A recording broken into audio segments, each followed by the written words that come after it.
In this video, you will learn about the Eclipse Foundation development platform and application framework on which Flash Builder is built. You will also learn the configuration and version options for Flash Builder and the differences between the installation and project folders for the tool. Lastly, I will give you a high-level overview of the Flash Player and the Flash Player debugger version. Flash Builder 4, formerly known as Flex Builder, is the Adobe commercial product for building Flash applications using the Flex framework. This tool includes everything in the Flex SDK and Flex framework, plus many features to improve your productivity.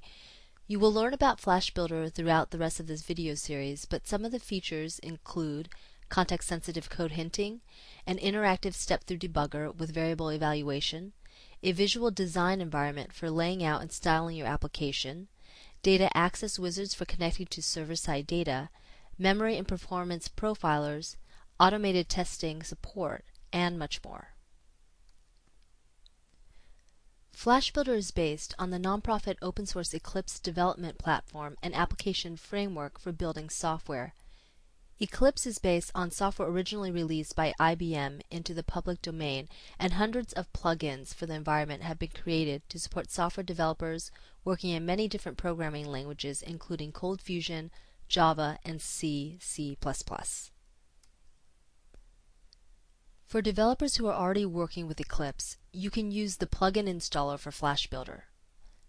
Developers who have never used Eclipse can use the standalone installer, which is a customized package of Eclipse that includes the Flash Builder plugin. The standalone installer is ideal for new users of Flash Builder, and since it is an Eclipse software environment, you can also install other plugins like ColdFusion Builder and Java support. Flash Builder is also available in two versions, Standard and Premium. The Standard version has most of the features developers need to accelerate and support their Flex development. The Premium version is aimed at building business-critical applications and includes all of the features of the Standard version, plus features for enterprise users including memory and performance profilers and automated testing.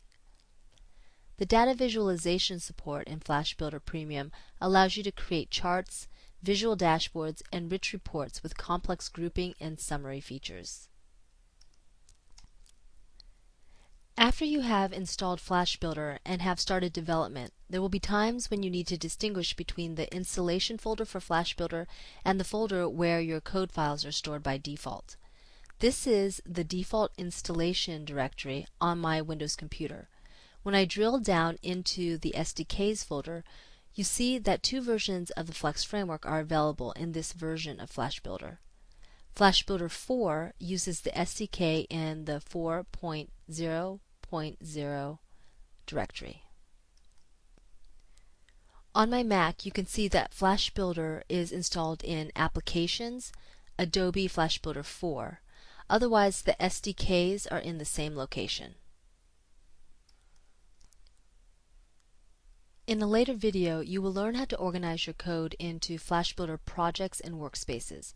For now, just note that the default location for your code is not the installation directory for Flash Builder. By default, on a Windows machine, Flash Builder stores your code in the Adobe Flash Builder 4 directory inside of your user directory. You can see that I currently have only two Flex projects in my default Flash Builder workspace. Code files on the Mac are stored in the Documents Adobe Flash Builder 4 directory. On my Mac, you can see I have quite a few Flex projects. You learned in an earlier video that Flex application code is compiled into a Swift file which is then played back by the Flash Player. I am right-clicking on this movie in the Adobe homepage to see that it is running in the Flash Player. Note that a Flash Player instance running in a browser is known as an embedded version, while an instance running on the desktop is called standalone. When you install Flash Builder, it will prompt you to install the version of the Flash Player that is necessary to run the Flex Framework SDK that you're using. If you ever need to install a new version of the Flash Player in the future, you can do so at this website. When I scroll down the page, you can see that there is also a debugger version of the Flash Player.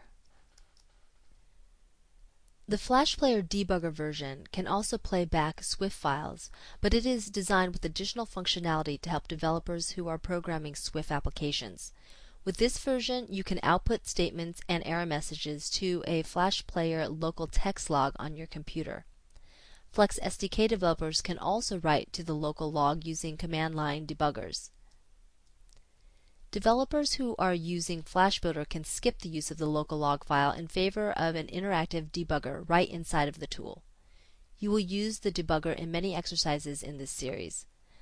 The Flash Player debugger version also supports the Flash Builder profiler, but this feature is outside the scope of Flex in a Week. For your next step, watch the video titled Using Flash Builder.